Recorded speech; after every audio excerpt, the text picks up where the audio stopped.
recién salí de aquí de campo, pero hoy parece que sí a los campos electromagnéticos conoceremos. Veamos.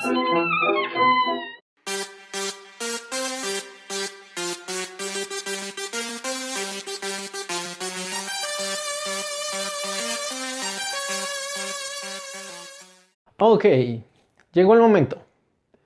Veníamos estudiando un poco sobre cómo podíamos entender la dinámica, al menos para cargas puntuales, trabajando con la ley de Coulomb. Sin embargo, quisiéramos ir un poco más allá y la idea hoy es que precisamente establezcamos ese paradigma nuevo que cambió la física para siempre, los campos. Veníamos con la concepción newtoniana del universo, donde las fuerzas podían ser a distancia. Por ejemplo, la gravitación universal de Newton se consideraba que era una interacción a distancia entre los cuerpos. Y esta interacción a distancia no es simplemente que estén separados, sino que precisamente un planeta interactúa con el Sol, por ejemplo, instantáneamente y con distancias entre ellos. Esto tiene un problema, ya ahora pensándolo, digamos, en una concepción más actual y moderna de la física. Y es que nosotros esperamos que los fenómenos físicos solamente estén afectados por efectos locales. O sea, que yo no espero que lo que esté pasando en Andrómeda esté involucrando y afecte los fenómenos que yo estoy midiendo ahorita, digamos, en el laboratorio. Esto toma cierto tiempo en realmente ser aceptado en la física, pero entonces precisamente son los campos los que me permiten dar este paso. Fíjense que aquí viene algo bien importante que al final va a terminar redundando en la relatividad de Einstein. Y es que precisamente como yo quiero que las cosas sean locales, por ejemplo, yo no voy a permitir que las interacciones puedan suceder instantáneamente si las partículas están separadas. En la relatividad esto simplemente lo vamos a decir como que nada, no hay información, no hay nada que se pueda propagar más rápido que la velocidad de la luz. Entonces la idea en el fondo va a ser, vamos a tratar de definir un concepto, un ente físico con el cual las partículas van a interactuar localmente y precisamente va a ser esa interacción local la que me va a describir la fuerza, por ejemplo, la fuerza de Coulomb.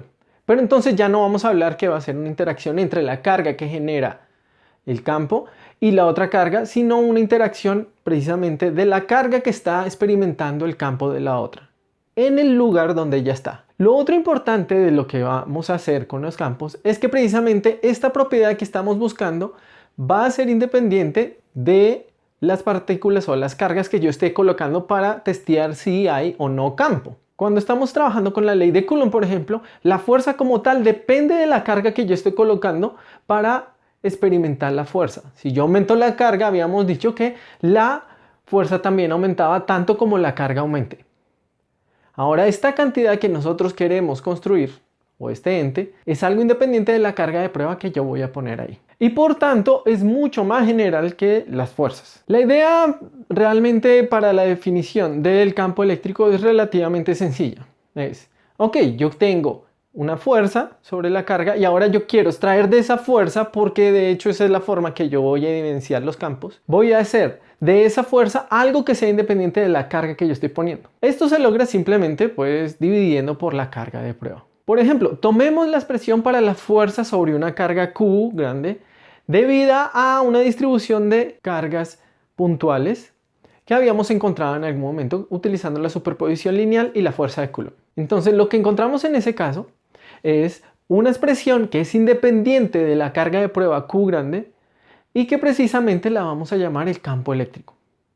Como hicimos de nuevo, es tomar la fuerza y dividirla por la carga. O sea que de manera formal el campo eléctrico se define como la fuerza por unidad de carga. Pero déjenme ser un poco más preciso en cuanto a esta definición, que puede tener algunas complicaciones. Entonces lo que nosotros estamos haciendo y lo que se hace es probar el campo simplemente poniendo cargas de prueba y viendo cuál es la fuerza en ese punto.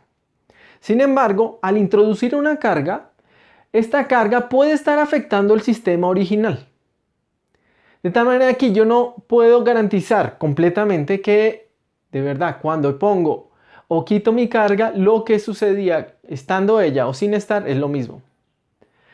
Para garantizar esto, entonces vamos a hacer un límite formal, que es, voy a suponer que la carga de prueba que yo estoy colocando es increíblemente pequeña, de tal manera que sus efectos sobre todo el sistema también los puedo tomar como pequeños.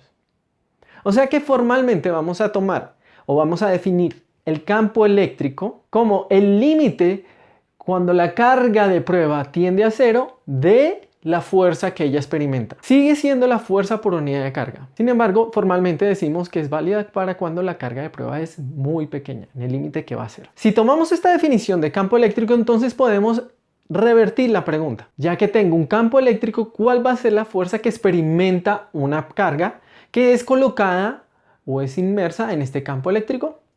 Y la respuesta es simplemente que es multiplicar la carga por el campo. Si la carga de prueba es Q y está en el punto RQ, entonces lo único que tengo que hacer para evaluar la fuerza que está actuando sobre ella es multiplicar la carga por el campo evaluada en el punto RQ.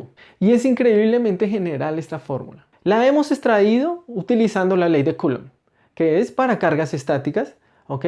Y para cargas puntuales.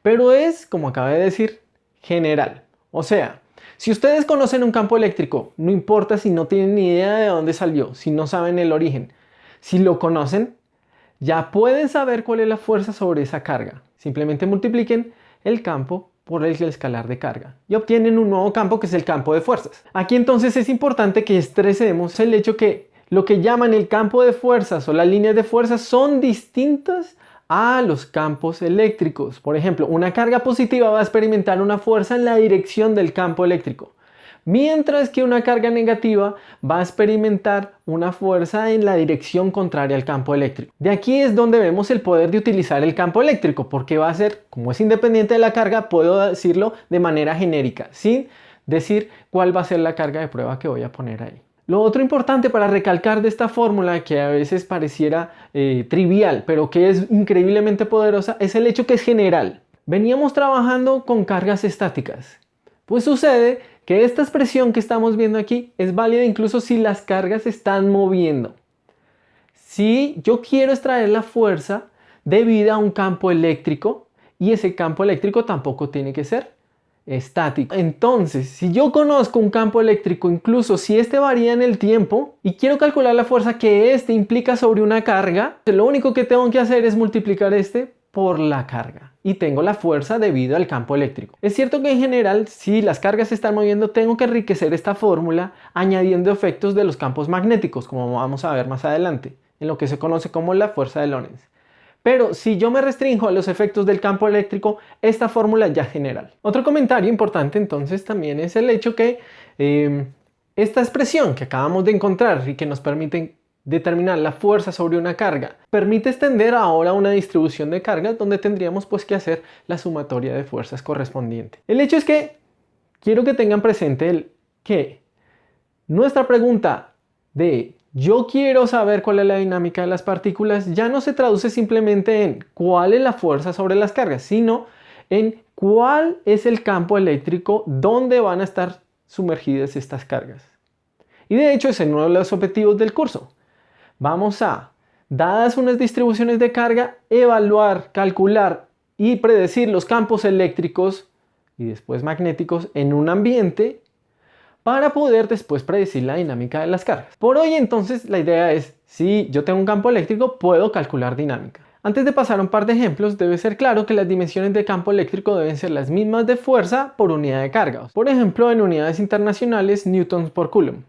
Sin embargo, vamos a ver más adelante que las unidades estándar que se utilizan para campo eléctrico van a ser las de voltio por metro. Con esto entonces tenemos ya nuestra definición de campo eléctrico y podemos, por ejemplo, calcular fuerzas a partir de este. La próxima vez empezaremos a abordar el tema precisamente de cómo calcular este campo eléctrico dados unos sistemas o distribuciones de carga.